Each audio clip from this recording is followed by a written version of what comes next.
Welcome to the Keiser Report. I'm Max Keiser. In his book, War is a Racket, Smedley D. Butler wrote, quote, "War is a racket. It always has been. It is possibly the oldest and easily the most profitable. Surely the most vicious. It is the only one international in scope. It is the only one in which the profits are reckoned in dollars and the losses in lives." Smedley, Stacy, what's going on? Well, of course, Max, when he died in 1940, he was the most decorated U.S. Marine in U.S. history. And he was right that war is a racket because we see war starting to happen all around us. We see headlines like this: Jean-Claude Juncker calls for EU army. We see the headline, "Breedlove's bellicosity, Berlin alarmed by aggressive NATO stance on Ukraine." It was quiet in eastern Ukraine last Wednesday. Indeed, it was another quiet day and an extended stretch of relative calm as the ceasefire held. But over on the Pentagon side, over on the war side, on that same day, General Philip Breedlove, the top NATO commander in Europe, stepped before the press in Washington. Putin, the 59-year-old said, had once again upped the ante in eastern Ukraine with well over 1,000 combat vehicles, Russian combat forces, some of their most sophisticated air defense, battalions of artillery having been sent to Donbass. What is clear, Breedlove said, is that right now it is not getting better, it is getting worse every day. Well, according to this article in Der Spiegel, German leaders in Berlin were stunned. They didn't understand what Breedlove was talking about, and it wasn't the first time because, of course, their intelligence agency, BND, said there was no such thing. And yet here was, Dr. Breedlove, in front of the world press. I say Dr. Breedlove because he's like Dr. Strangelove wanting a war. Right. Well, a couple of points there. The inflation versus deflation of war, you need to print a lot of money to wage a war, and therefore to prevent all that money from hitting some kind of velocity that would cause inflation, you kill a lot of people. So in the Vietnam War in America, they only killed, I think, 50,000 U.S. troops. It wasn't enough to stem the inflationary impact of printing all that money when they went up the gold standard. So Paul Volcker had to raise interest rates. But now we live in a modern era where whether it's black guys getting shot down in the street in America or soldiers sent overseas to get blown up for Monsanto, it seems like they've perfected this idea of print money, cause deaths. In a way that is established an equilibrium. Now, what's happening in the Ukraine, as you point out, this fellow, Dr. Breedlove, of course, he's trying to create enough dead people to offset all the money printing. If the Eurozone's going to print €1 trillion more of money, they're going to have to kill I'd say 50 million, maybe, dead people to offset the effects of that inflation? Well, I don't know if it's that, okay? I think that might be a little bit, too extreme. I think, however, that there is, obviously, as Smedley said, war is a racket. There's some sort of corporate reason behind it. He himself, he said that I helped make Mexico and especially Tampico safe for American oil interests in 1914. I brought light to the Dominican Republic for the American sugar interests in 1916. I helped make Honduras right for the American Fruit Company in 1903. In China in 1927, I helped see to it that the Standard Oil went on its way unmolested. Looking back on it, I might have given Al Capone a few hints. The best he could do was to operate his racket in 3 districts. I operated on 3 continents. Also this week it came out in The Nation that U.S. Special Forces are now operating in 134 countries around the world. That's 70% of the nations around the world. So we have to ask, and by the way, we're in the UK, so we can't actually give you too much of our opinion because it's against the law here. You can't speak totally openly, but we can give you the data that we have in front of us, and you could draw your own conclusions. They won't let us talk about it, but obviously, if Smedley was saying he was up, and he served for 33 years, he was the most decorated Marine in U.S. history, and here he was operating on behalf of these corporations. We don't know whether it was Monsanto, as some people suggest, or Chevron, or gas, or oil. He just said the United Fruit Company, being a corporate interest, and carrying forward this idea of corporations supplying the arms to create the wealth for the executives is borne out by the actions of the central banks that are responding to this complete breakdown in the velocity of money due to the squatters of banks sitting on the money that's sent to them with more printed money. And the only way you can stop that from, in fact, kicking in and causing hyperinflation and ruining the wealth of the oligarchs and the kleptocrats is by killing a lot of people. And certainly with 132 or 136 wars waging around the world from Uncle Sam, I think that they've perfected the ratio of money printing to death. That's the American economy. Let's look at a quote from 2004 from Ben Bernanke, who was the former Fed chairman. And in terms of monetary policy and how they see, we are obviously in a global Great Depression. Despite what the Dow Jones tells you, all the other figures, as we've covered over and over, from the collapse of oil price, from the Baltic Dry Index to the bond prices, everything suggests we're in a way bigger Great Depression than during the last Great Depression. And in 2004, he said the economy improved after Franklin Delano Roosevelt's inauguration in March 1933. But unemployment remained in the double digits for the rest of the decade, full recovery only arriving with the advent of World War II. So this could be one of the reasons. I can only suggest a few different options and reasons. Another one, of course, is Victoria Nuland. That Der Spiegel article points out that the two scariest elements of this situation happening in Ukraine is Dr. Breedlove on one side and Victoria Nuland on the other side. Now, of course, her husband is Robert Kagan, who the article points out was part of the project for the new American century. Now, you can go out there, research it. There's a huge article on Wikipedia. Robert Kagan, the project for a new American century. Well, he and Rumsfeld and Cheney and Wolfowitz and all those sorts back in 1998 signed a paper that was given to Bill Clinton, for example, that we must invade Iraq. And the reason to invade Iraq was not for necessarily like Chevron and Exxon and oil companies and things like that, which most people say, but China. He's obsessed with China, and that we must stop any competition to U.S. power and U.S. authority. So that's another option for what could be going on. Right. Well, whether it's Ben Bernanke, Janet Yellen, or Mark Carney, they're all talking about deflation. And as a result, the billionaire class in the world has tripled. So unlike the Depression of the 1930s, you have a new economic model, money printing and death, which means that you circulate a lot of money that doesn't actually go anywhere except into the warmongers and the mass assassinations, and you get the tripling of the billionaire class. That's the new economic paradigm, because they've perfected the ratio using big data, technology, propaganda, that money printing equals death. They perfected the ratio. The dollar is backed by this ratio. It's the golden ratio. The dollar is backed by this, and until this cycle is broken, the dollar will continue to rally. Of course, the previous era of nonstop war was during feudal times. We've often talked about our economic system being neo-feudal. There's a huge rise in the wealthy and the huge rise in the poor. The middle is being decimated. They're no longer there. So it makes sense that we would want constant war. These lords like it. It's profitable to them. It maintains their competitive advantage and their oligopoly over certain things. Now, I also want to turn to this other article, because we have seen also people fighting back. We see people fighting back against war in Greece. The European Union is falling apart. This EU army proposal, by the way, comes at a time when Romania is about to take an IMF loan in order to meet their NATO obligations. So they're having to take a loan to meet their NATO obligations.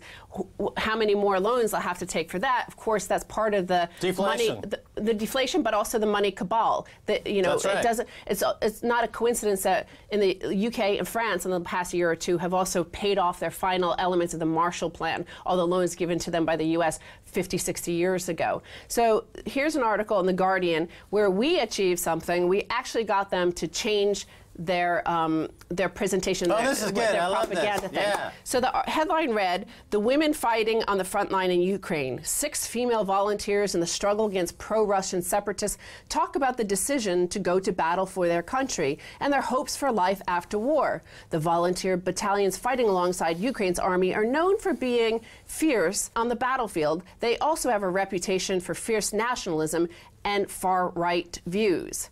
Well, far-right views you could maybe use for Marine Le Pen, okay?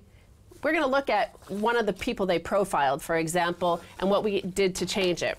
Here's a woman named Anaconda. That's her nickname, by the way, due to some of the her extracurricular activities that she gets involved with. It is her nickname, and I'll tell you, that's actually even more grotesque what her nickname is and why it's like very sweet and cute. I thought she did porno films. Well, no, but this is more important. It's actually very, very serious. This is a very serious situation. So here they say Anaconda alongside a van displaying the neo-Nazi symbols, 1488. The volunteer brigade is known for its far-right links. So they're talking about this. And 1488, of course, means the 14 words of the white supremacists, and 88 means Heil Hitler. So, however, here's an image of the first version of this. And it says, Anaconda says she is well treated by the men in her battalion, but is hoping that the war will end soon. Never once in the entire article did they mention Nazi, until I kept on pointing out, and I started a Twitter campaign, why aren't they noting that 1488? And also, I said, what about this? And anytime anybody tried to note the symbol on the door, that symbol there, that is the symbol for the 36th Waffen Grenadier Division of the SS, also known as simply the Der Willanger Brigade. The unit participated in some of World War II's most notorious campaigns of terror in the East. During the organization's time in Russia, Der Willanger burned women and children alive and let starved packs of dogs feed on them. He was known to hold large formations with the sole purpose of injecting Jews with strychnine. They made the change because I tweeted them over and over, and I got other people to tweet them. Okay. So they admitted that, yes, this woman is a neo-Nazi. During the whole time, during the whole piece, they refused to mention the word Nazi. Okay, well, the point is that Guardian has a bias. Well, you can't say that. I can't say that because I didn't make the change that you recorded and pointed out to them, and they didn't point out that these were Nazi symbols and that they made the change. No, you can't say that in the UK. That's against the law here. But you can say, you can point out the similarities to Afghanistan when the U.S. entered. Well, I can't say they have a bias. When we were supporting bin Laden in Afghanistan, had we known about that, then we would have known to look at the deeper meaning of who Wahhabism was, what Wahhabism was, what we were supporting, what we were doing there. Okay, well, that's great work on your part by getting all that to the surface, because folks now know what's really going on with this woman Anaconda. Well, war is a racket, and we have to keep on asking questions. When people are pushing you to war, it's very important to ask a lot of questions. And this is why the Guardian should have asked many questions. Who is this woman? What are we doing? Why are we supporting people who appear to be Nazis? Because she herself presents herself in front of two Nazi symbols. Fair enough. Well, okay. Thank you. Well, stay tuned with the second half. Hold on more.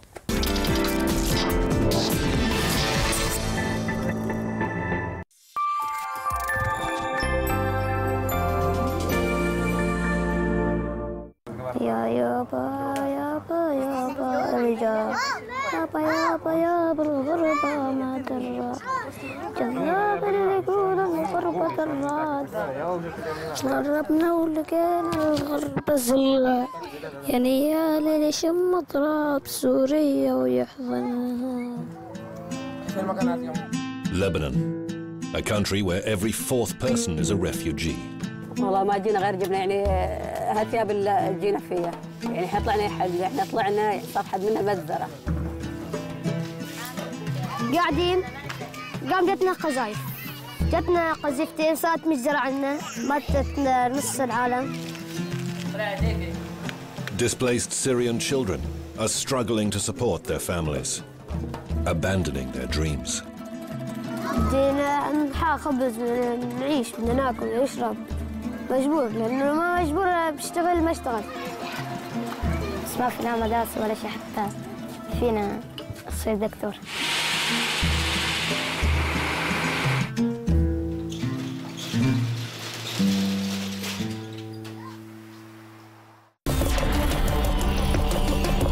Right from the scene. First-rate news and eye-gripping pictures.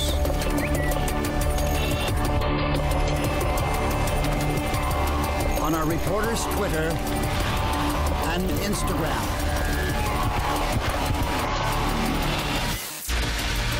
To be in the know, follow us online.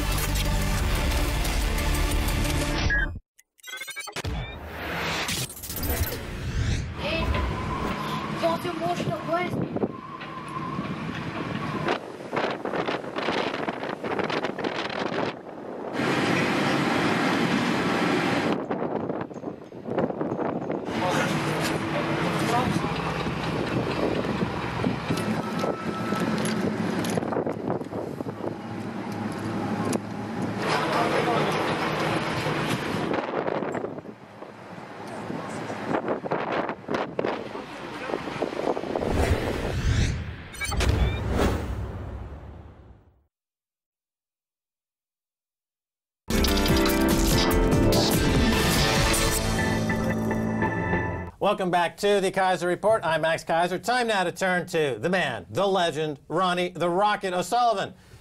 5 times world champion, who was called the Mozart of snooker by none other than Keith Richards. Ronnie, great to have you on the Keiser Report. How you doing, Max? Nice to see you, mate. It's fantastic. Of course, spring is in the air, and everyone thought it was about the Crucible. Well, now we're going to have to talk about the Crucible, which, of course, is the World Championship. Yeah. You're a 5-time world champion.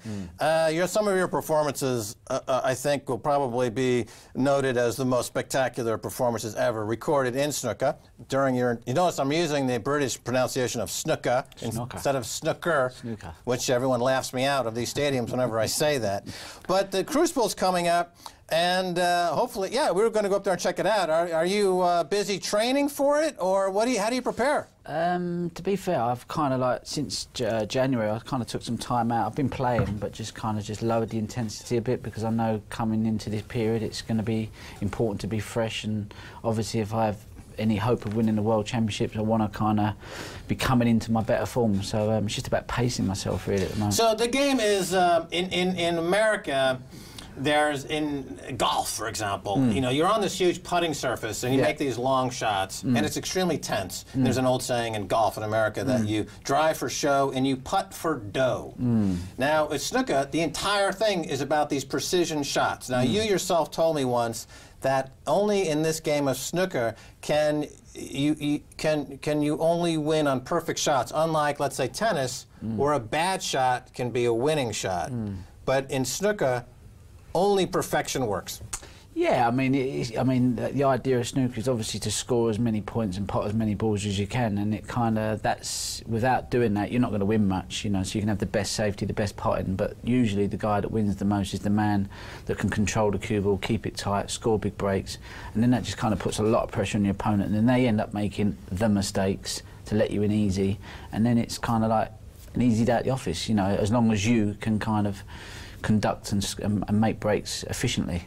Now, I started getting into this whole sport because I almost randomly stumbled on a video called Ronnie O'Sullivan 147, which is the 147 is the highest score you can achieve in a single, you know, outing or frame, what have you. And you know, you did it in something like 5 minutes and 20 seconds, and hence the nickname the Rocket. So I mean, you're literally just having your way with the sport. I mean, nobody dominates a sport like this. I mean, there have been, obviously, champions in the sport over the years, but nobody seems to actually approach this game with such a facility as you. Why isn't it, do you think, more popular in the States? Because, obviously, if I'm pulled into it, what are the economics? You know, this is a show about business and economics. What's going on with the economics of snooker? My understanding is that it kind of had a huge problem when they lost a lot of the cigarette sponsors, and that kind of changed things a lot. Is that true? Can you talk a little bit about that? Yeah, I think once the tobacco industry were no longer allowed to kind of sponsor events, it kind of had a major impact on the prize money, the kind of the class of the event kind of dropped a lot, because obviously they had big budgets to kind of pump into it, and every event was a special event, whereas nowadays obviously they're struggling for sponsors, and the only type of sponsors they seem to be able to attract are bookmakers, and they're only brought in at the last minute, so they're getting it on the cheap. A lot of the venues we go to, where we used to play in great venues, we're now playing in kind of big open aircraft hangars, basically, so they're kind of being, you know, I suppose Barry's had to cut a lot on, you know, to try and make a profit out of the business, but by doing that, the playing facilities, the tournaments, they lose that edge, they become a little bit, they lose their class in a way, and I just think that by cutting corners, eventually you kind of just end up with a sport that's probably not as popular or not seen in the way it used to be seen in the 80s. So, so nobody stepped up after the cigarettes were pulled out. Nah. You can't do cigarette sponsoring, and nobody came in, and there wasn't. So you lost a lot of momentum. But one country where the sport is extremely popular and growing is China, and you know, you are, you know. When you get off the plane in China, you're mobbed practically like the Beatles because of your ability there. Is it true, I read somewhere, that there are approximately 60 million snooker players in China, which is roughly the population of the UK? Something about 60, 70 million people that actually play snooker or have played snooker. So yeah, it's a massive population. And how's the talent pool there? Is this a situation where, just like the manufacturing base of this country is moving to China, the snooker base is moving to China? This sounds tragic. Yeah, I mean, at first a lot of the Chinese used to come here a lot to kind of practice and do their stuff, but more and more, because there's more and more tournaments in China, they're kind of basing themselves in China now. You know, to be a snooker player, you're probably better off basing yourself in China because the majority of the events out there. So it's more and more going that way. So, you know, but everything's big in China. People get carried away with snooker's big in China, but everything's big in China. It's probably, you know, it's not as big as everybody thinks. It's just that the Chinese do have a lot of money. And how's the talent pool out there? There's a good talent pool, you know, there's some good players coming through. I think, you know, we've got Ding, you've got Marco Fu, established players, and there's a lot of young 15, 16-year-olds that I've seen up close, and they're very talented, very good, very hard-working, and I reckon in another 5, 10 years you'll be seeing them coming through winning world championships. Now, Ronnie, you're... I'll be gone by then, so I ain't got to worry. Let's talk a little bit about...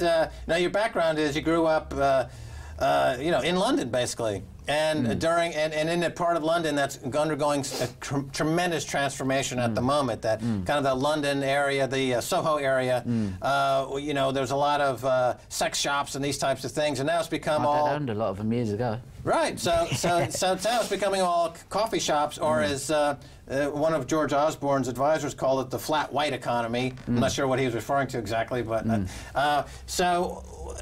What's your thought on how London and Soho and these areas are changing? Do you see the changes? Are you nostalgic of the old days? Or? Yeah, no, I like a bit of the old days. You know, I think some places should be, you know, keep their originality. You know, Soho was known for that kind of hustle and bustle. You know, a bit of that type of stuff. But like you say, a lot of these big chains are coming in, and it does change an area.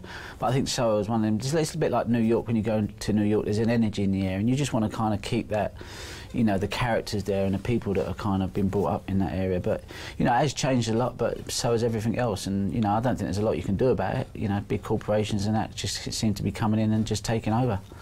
Now, let's go to talk a little bit about Ron's big win. Now, I was reading my copy of the Mirror today. Yeah. And I'm paging through here, and I see Ron's big win. Enter now. It's so easy. Apparently, if I know Ronnie O'Sullivan's nickname, and the choices are Ronnie the Flash, Ronnie the Rocket, or Ronnie the Hurricane. Well, the Hurricane's already taken, isn't it, by Higgins. Higgins. Yeah, all right. Ronnie the Rocket's obviously the right answer. Do I win a house? What do I win? Well, the great thing about this is opportunities, and I'm very excited to be involved in it because you know, I've always wanted to own my own house, and I had difficulties now to get on the housing ladder. And the one good thing about this competition is that there's a limited amount of entries, unlike any other lotteries and stuff and bits and pieces that go on. You know, there's countless people that can enter. It's unlimited, whereas this one, it is limited, and your chances increases the more times you enter. So if you buy 5 tickets, you get a free extra, so you get 1 free. If you buy 10, and you the get prize 2 is a house. And the prize is a 350 grand luxury apartment in London. All expenses paid for the first year, so it's yours for the first year. No cost involved. It's yours to sell, yours to rent, yours to live in, whatever you want. And it's just an opportunity for someone to actually get on the housing ladder. Wow. So it's not a house over in the East End of London. East Enders territory. No, I mean the idea is to kind of give someone, you know, you come here, you see the development, you see it how it is, and it's, you know, it's such a beautiful place to live, and we want to offer someone a great location, a great prize really, you know, and you know, and the only way you get the extra win is if you kind of go online. So if you enter 5 times online, you get an extra bonus free entry. Oh, that's cool. So it's Ron's Big Win. .com, and I'm going to definitely I'm going to participate in this. So now we got to return though to the Crucible, because I get the feeling that part of your warm-up routine is to kind of dampen down expectations. In other words, when I was there last year and I saw you in the finals, it's such a pressure cooker. It's insane. You have no idea. I mean, I kind of suspected, but when you're there, and the Crucible is very small, it's a very small theater, you guys are battling it out.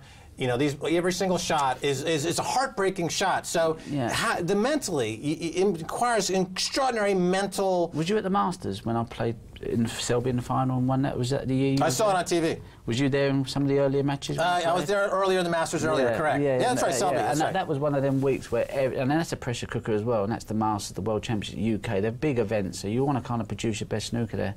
But that week I just felt on, and kind of everything else I've just felt so much more relaxed. But the World Championships you're talking about, I seem to have to fight and struggle to get there.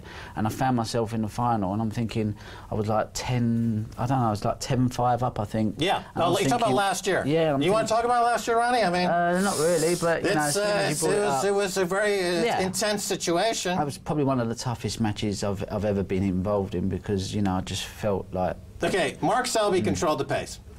Yeah, he controlled a lot of the frames. He, in fact, did what the game suggests. Snooker.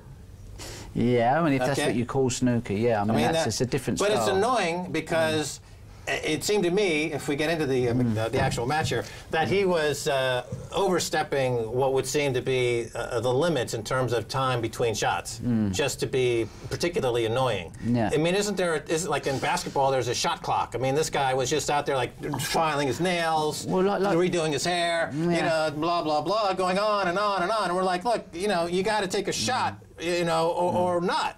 Yeah, I mean, there wasn't a lot I could do about that. The only way I could kind of had an impact on that as if I got him very early in the frame and killed the frame off. If I allowed him to kind of dictate the game for maybe, you know, 10, 12 shots without a ball being potted, then he was kind of, he was in his comfort zone really, and it took me out of my comfort zone. I'm not used to playing snooker. I don't enjoy playing in matches like that, and it just kind of just ground me down to the point where I just felt numb. I felt like, you know, all the strength out my body went, and to be honest with you, I was just pleased to see the end of that match. And you know, I thrive on being involved in great matches, competing against people that want to kind of play the game in the right spirit. And I'm not saying Mark doesn't play in the right spirit, it's just that that's how he likes to play most of his matches, and that's how he wins a lot of his matches. So I'm not knocking it, but I definitely wouldn't want to play him again in a major final over 2 days, because I didn't enjoy it. I felt a bit bad for the public because, you know, it's our biggest final, and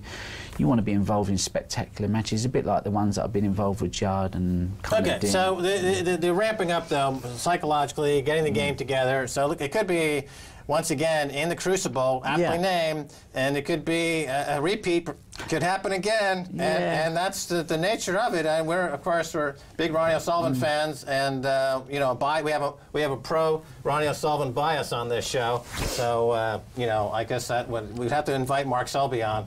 Mark, you can come on the show if you'd like to, but you know. Anyway, we got to go. Thanks so much for being on the show. No, nice to see you, mate. Thank you. Okay, Ronnie. Nice. That's going to do it for this edition of the Keiser Report with me, Max Keiser, and Stacy Herbert. I'd like to thank our guest, Ronnie O'Sullivan, the legend. Check it all out at ronsbigwin.com. If you'd like to get in touch, tweet us at Keiser Report. Until next time, bye, y'all.